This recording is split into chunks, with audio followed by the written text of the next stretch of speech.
Bienvenue sur notre chaîne dédiée aux défis relationnels auxquels les couples peuvent être confrontés lorsque leur partenaire traverse une crise de milieu de vie.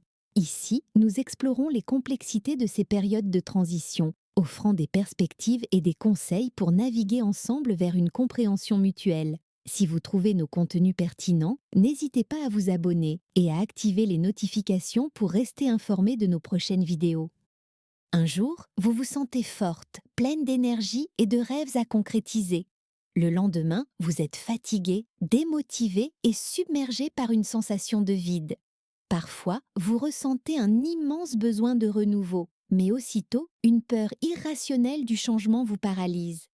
Votre entourage ne comprend plus vos réactions et vous-même avez du mal à vous reconnaître. Cette instabilité émotionnelle peut ressembler aux symptômes d'un trouble bipolaire, mais elle est en réalité le reflet d'un profond bouleversement intérieur. La crise de milieu de vie, elle ne survient pas du jour au lendemain. C'est une transition progressive où des émotions contradictoires s'affrontent, où le rejet du passé côtoie l'angoisse de l'avenir. Si vous traversez cette phase, sachez que vous n'êtes pas seul. Reconnaître ces signes et comprendre leur impact est essentiel pour éviter que cette crise ne vous éloigne de ceux qui comptent pour vous. Cette période n'est pas une fatalité. Bien gérée, elle peut devenir une opportunité pour vous redéfinir sans détruire ce que vous avez construit.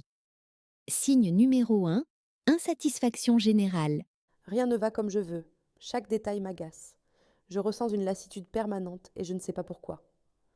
Vous ressentez un profond malaise, une irritation constante qui vous empêche de profiter des petits plaisirs du quotidien. Ce qui autrefois vous comblait vous paraît aujourd'hui insipide. Vous avez l'impression d'être enfermé dans une routine qui vous étouffe et tout vous semble fade, sans intérêt. Votre entourage perçoit cette insatisfaction comme un rejet. Votre conjoint et vos enfants peuvent se sentir critiqués en permanence alors qu'ils ne comprennent pas ce qui a changé. Vos remarques acerbes ou votre manque d'enthousiasme peuvent provoquer des tensions qui s'accumulent, risquant d'éroder lentement mais sûrement l'harmonie familiale. Avant de tout remettre en question, prenez du recul. Votre frustration ne vient peut-être pas de votre entourage mais d'un besoin de renouveau personnel. Introduisez des changements progressifs, essayez une nouvelle activité, entamez un projet qui vous motive. Plutôt que de blâmer ce qui vous entoure, cherchez à identifier ce qui pourrait raviver votre enthousiasme. Signe numéro 2, remise en question de vos choix passés. Et si j'avais fait d'autres choix? Ai-je gâché des opportunités? Cette période vous amène à revisiter votre passé avec un regard critique. Vous repensez aux décisions prises, aux sacrifices consentis pour votre famille ou votre carrière, et vous vous demandez si vous avez fait les bons choix. Ce sentiment peut générer des regrets ou une envie soudaine de tout changer pour rattraper le temps perdu. Ces pensées peuvent provoquer une distance avec votre conjoint si vous commencez à remettre en question votre relation ou si vous projetez sur lui la responsabilité de certaines décisions. Il peut ressentir ces doutes comme un rejet, ce qui risque d'installer une incompréhension grandissante. Plutôt que de nourrir des regrets, utilisez ces réflexions pour construire votre futur. Tout n'est pas figé. Vous pouvez encore intégrer de nouveaux projets à votre vie sans avoir besoin de tout bouleverser. Signe numéro 3, distance émotionnelle. Je ressens le besoin de m'éloigner, d'être seule avec mes pensées. Je me réfugie pendant des heures derrière un livre, mais aussi je n'arrive pas à me détacher des réseaux sociaux. Mais je sais que cela blesse mes proches. Vous avez peut-être remarqué que vous n'avez plus envie de partager vos émotions comme avant. Vous vous repliez sur vous-même et chaque échange devient une corvée. Votre conjoint peut ressentir cela comme une rupture progressive, une perte de connexion émotionnelle qui l'inquiète. Si vous ne communiquez pas sur ce que vous traversez, votre entourage risque de se sentir exclu et rejeté. Cette distance peut créer un fossé difficile à combler si elle s'installe trop longtemps. Essayez d'exprimer vos besoins, même brièvement. Dites à vos proches que vous avez besoin de temps pour vous recentrer sans pour autant les écarter totalement. Signe numéro 4, saute d'humeur. Je ne me contrôle plus. Un moment, je suis bien. Et l'instant d'après, tout m'agace ou me rend triste. Vos émotions deviennent imprévisibles, vous passez d'un extrême à l'autre sans raison apparente. Cette instabilité est difficile à vivre pour votre entourage, qui ne sait plus comment interagir avec vous. Ces variations peuvent être liées aux bouleversements hormonaux, mais aussi au sentiment d'être en crise intérieure.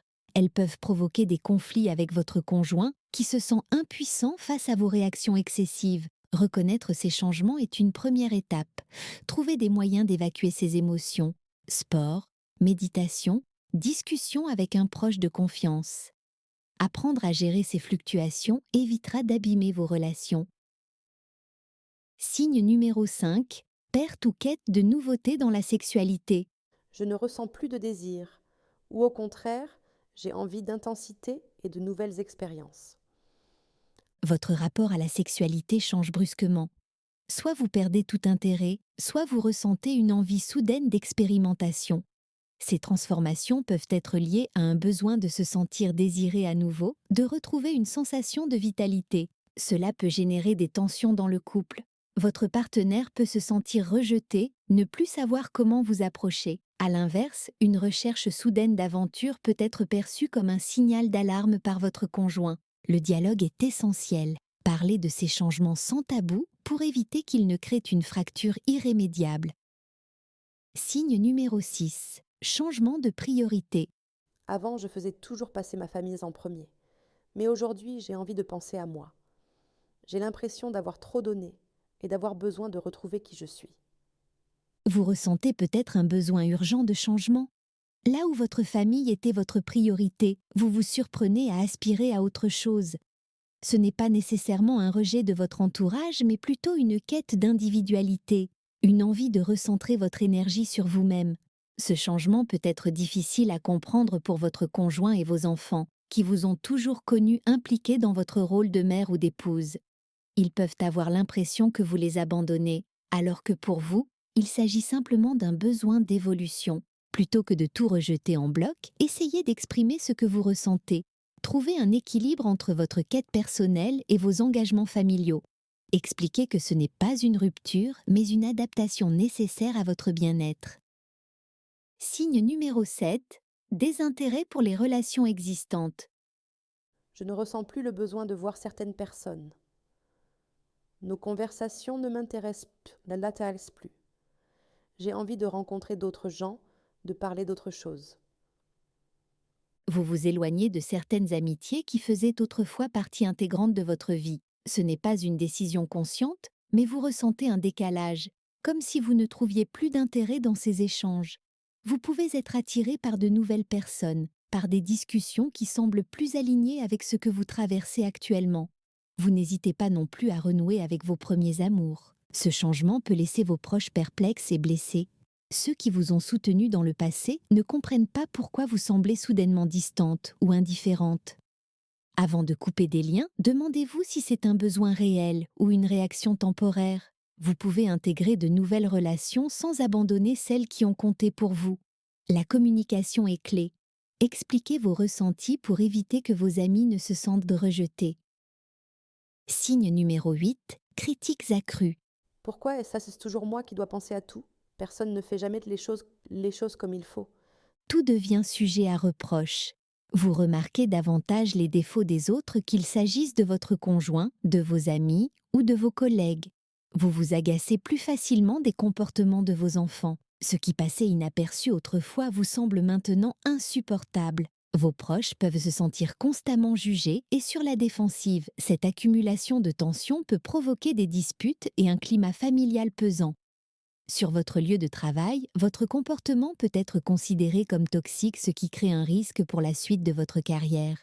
Plutôt que de transformer votre frustration en critique, prenez du recul. Interrogez-vous, ce qui vous irrite est-il réellement un problème ou est-ce le reflet de votre propre mal-être? Exprimez ce que vous ressentez sans accuser les autres. Signe numéro 9. Recherche d'indépendance. J'ai besoin d'espace, de temps pour moi. Je ne veux plus être définie seulement par mon rôle d'épouse ou de mère.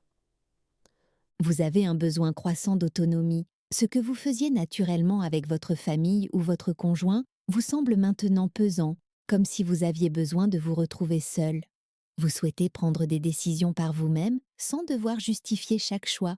La nostalgie même a disparu. Votre partenaire peut se sentir mis à l'écart, voire rejeté.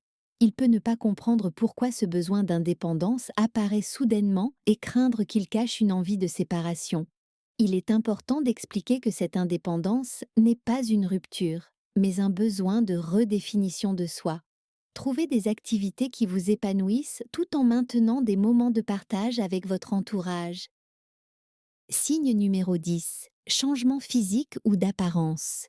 Je veux me sentir différente. Je veux plaire, retrouver confiance en moi ou simplement arrêter de me soucier du regard des autres. Votre rapport à votre apparence change brusquement. Cela peut se traduire par un investissement accru dans votre image. Nouvelle garde-robe, changement de coiffure, soins du corps, sport intensif. L'objectif peut être de vous sentir plus séduisante, de retrouver une confiance perdue ou de prouver à vous-même et aux autres que vous êtes encore désirable et maîtresse de votre propre image. Mais l'inverse peut aussi se produire. Vous pouvez ressentir un rejet total de cette pression esthétique que vous avez peut-être subie toute votre vie. Vous laissez tomber les efforts, prenez du poids et négligez votre apparence. Ce relâchement peut être une manière de signifier que vous ne voulez plus être jugée ou soumise aux attentes de votre conjoint, de la société ou même de vous-même. L'envie de se libérer peut se traduire par l'abandon de certains rituels que vous jugiez imposés. Ces changements, dans un sens comme dans l'autre, ne sont pas anodins. Votre conjoint peut être déstabilisé, se demandant si vous cherchez à séduire ailleurs, ou au contraire, s'il ne vous intéresse plus du tout. Si ce changement est une expression de votre besoin de renouveau, assurez-vous qu'il correspond bien à ce que vous désirez réellement, et non à une réaction impulsive contre un passé où vous vous sentiez contrainte. L'apparence ne définit pas qui vous êtes, mais elle peut être le reflet d'un bouleversement intérieur. L'essentiel est de vous assurer que ce changement vous fait du bien et qu'il ne devient pas une manière d'éloigner ceux qui vous aiment. Signe numéro 11. Fatigue ou problème de santé. Je suis épuisée en permanence. Même quand je dors bien, je me lève fatiguée. Vous ressentez une fatigue persistante, une lassitude physique qui s'ajoute à votre malaise émotionnel. Cette fatigue peut être liée au stress, aux changements hormonaux ou simplement à l'accumulation des tensions intérieures. Si elle n'est pas prise en compte, cette fatigue peut accentuer vos irritations et votre repli sur vous-même. Prenez soin de vous. Écoutez votre corps. Adoptez une hygiène de vie plus saine et consultez si besoin. Ce mal-être n'est pas uniquement psychologique, il peut avoir des répercussions physiques réelles. Signe numéro 12. Comportement passif-agressif. Fais ce que tu veux. De toute façon, ça ne change rien. Vous évitez les confrontations directes, mais vous exprimez votre malaise à travers des remarques tranchantes ou des attitudes de rejet. Ce comportement peut créer une ambiance tendue où votre entourage sent votre hostilité sans comprendre exactement ce qui ne va pas. Plutôt que d'attendre que les autres devinent votre frustration, verbalisez-la clairement. Exprimer ce que vous ressentez de manière directe et respectueuse évitera des conflits inutiles. Signe numéro 13.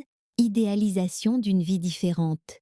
Si je partais ailleurs, si je recommençais tout à zéro, L'envie d'une autre vie vous obsède.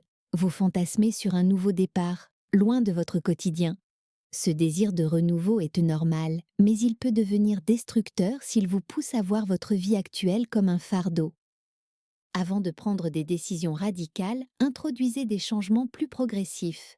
Parfois, ce n'est pas un lieu ou une personne qu'il faut quitter, mais un état d'esprit qu'il faut transformer. La crise de milieu de vie est un passage difficile, mais ce n'est pas une fin. C'est une étape de transformation, une opportunité de réajuster votre vie pour mieux correspondre à vos besoins profonds.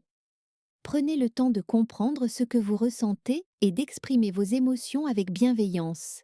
Ne laissez pas cette période créer des fractures irréversibles avec ceux qui vous aiment. Cette crise peut être un nouveau départ, mais elle ne doit pas être une rupture. Prenez soin de vous et de vos relations et n'oubliez pas de travailler sur votre intelligence émotionnelle.